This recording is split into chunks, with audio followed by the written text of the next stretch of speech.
भारत के प्रधानमंत्री आदरणीय नरेंद्र भाई मोदी आज इस सभागार में उपस्थित देवी, सज्जन और विशेषतः विद्यार्थियों को मैं टीचर्स डे की शिक्षक दिवस की हार्दिक शुभकामनाएं प्रेषित करती हूँ। ये माना जाता है कि हमारे टीचर्स, हमारे शिक्षक हमारे गुजरे हुए कल और आने वाले कल के बीच एक सेतु का काम करते हैं और स्वतंत्र भारत के इतिहास में शायद पहली बार इस प्रकार की गोष्ठी का आयोजन हुआ है जहां हमारे आदरणीय प्रधानमंत्री जी विद्यार्थी की शिक्षक के प्रति भावनाओं को किस प्रकार से हम प्रस्तुत कर सके, इसीलिए विद्यार्थी और शिक्षकों के बीच एक सेतु शब्दों का बनाने का प्रयास कर रहे हैं। आदरणीय प्रधानमंत्री जी इस ऐतिहासिक पहल के लिए मैं आपको विशेषता धन्यवाद देती हूँ, आपका साधुवाद और अभिनंदन करती हूँ।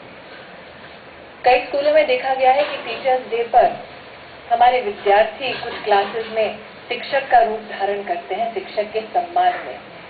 एक शिक्षक से मेरी जब मुलाकात हुई तो उन्होंने मुझसे कहा, स्मृति जी, मैंने कई विद्यार्थी ऐसे देखे जो इंजीनियर बनना चाहते हैं, डॉक्टर बनना चाहते हैं, वकील बनना चाहते हैं, लेकिन एक विद्यार्थी ऐसा मिला जिसने कहा कि मुझे टीचर बनना है। मैंने उस विद्यार्थी से कहा कि टीचर्स डे के दिन तुम मेरी क्लास का नियंत्रण करो। विद्यार्थी ने पूरा दिन बड़ी मेहनत की और मुझसे अपेक्षा की कि मैं उसका इवैल्यूएशन करूंगा। विद्यार्थी जब मुस्कुराते हुए मेरे पास आया और कहा कि sir, did you evaluate me, did I do well? तो मैंने मुस्कुराते कहा कि तुमसे बेहतर टीचर महेश बन सकता है। तो उसका चेहरा उतर गया। उसने कहा, why sir, how can I do better? तो शिक्षक ने उस विद्यार्थी से कहा, एक काम करो, आज तो क्लास को पढ़ाया है, स्कूल के बाहर एक कुम्हार है, अगर एक माह तुम उस कुम्हार को पढ़ा सको तो माने कि तुम अच्छे शिक्षक बन सकते हो। इस विद्यार्थी ने पूरे एक महीने तपस्या की, परिश्रम किया, लेकिन एक महीने बाद आकर उसने अपने टीचर से कहा, sir, I failed, I could not teach this potter, the potter had no time. Teacher ने मुस्कुराते हुए कहा, पता है तुम्हें, महेश भी इस कुम्हार को पढ़ा नहीं पाया था। तो उस विद्यार्थी ने कहा, sir, then how do you think that Mahesh is a better teacher than I am? उसने कहा, तुम दोनों इस कुम्हार को पढ़ाने में असफल जरूर रहे, लेकिन फर्क सिर्फ इतना है कि महेश जब एक माह बाद लौटा तो कम से कम मिट्टी का घड़ा बनाना सीख चुका था। A teacher is one who not only teachers but also one who learns in the journey of teaching. So today we dedicate ourselves to not only those teachers who taught us how to measure the distance between the earth and the moon, but who also helped us in our journey from the head to the heart. Thank you teachers, ladies and gentlemen, शिक्षक दिवस की आप सबको बहुत बहुत बधाई। धन्यवाद।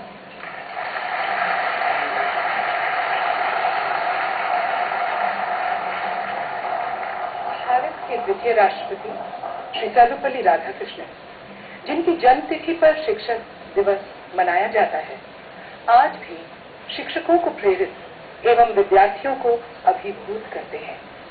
आइए विद्यार्थियों के ही शब्दों में इस प्रेरणा के अद्भुत स्रोत के बारे में जानें। सबसे पहले आ रहे हैं राजकीय प्रतिभा विकास विद्यालय सिविल लाइंस के कथन सूरी।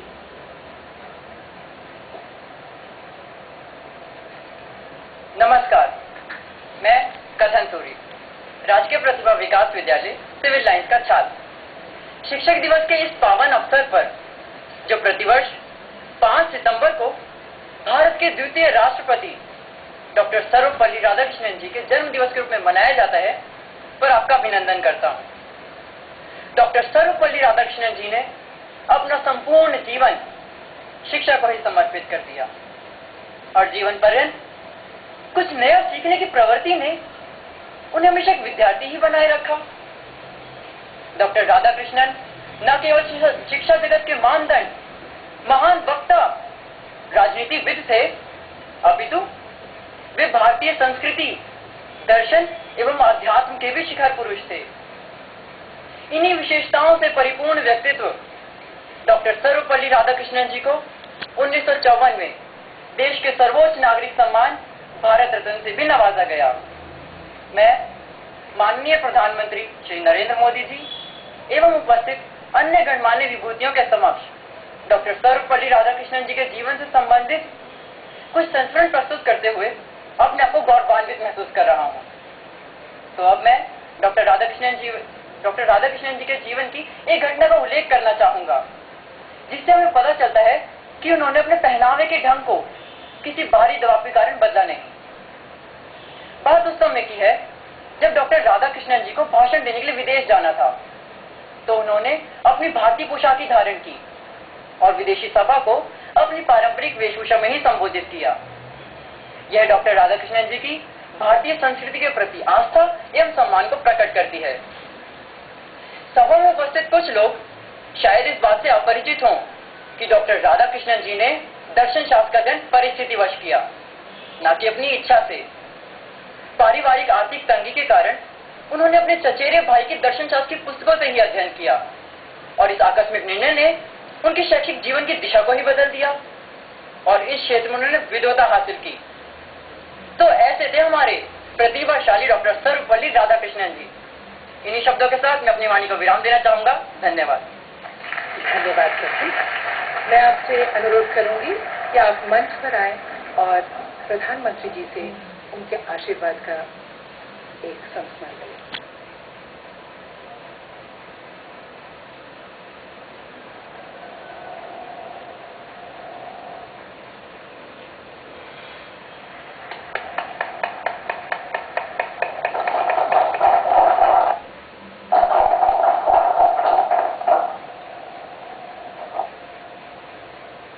सामने आ रही हैं सर्वोदय कन्या विद्यालय माता सुंदरी रोड की करुणा कुमारी।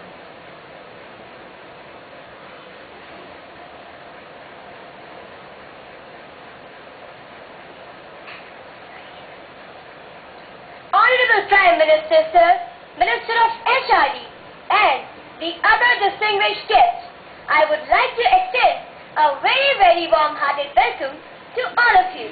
Today, on the occasion of Teachers' Day, I, Karuna Kumari of Class 8 from Sarvodaya Vidyalaya, Mata Sundari Road, feel extremely privileged and blessed to share some most beautiful traits of Dr. Radhakrishnan's personality with our Honorable Prime Minister, Shri Narendra Modi, who himself is a man of dynamic personality with a simple heart.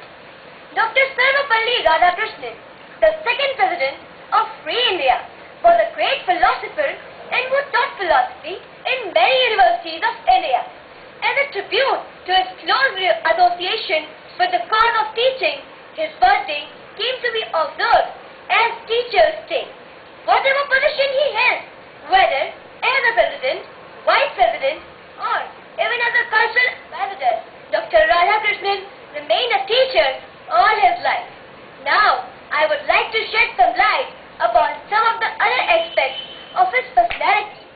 Dr. Radhakrishnan was a man of extraordinary simplicity who firmly believed in simple living and high thinking.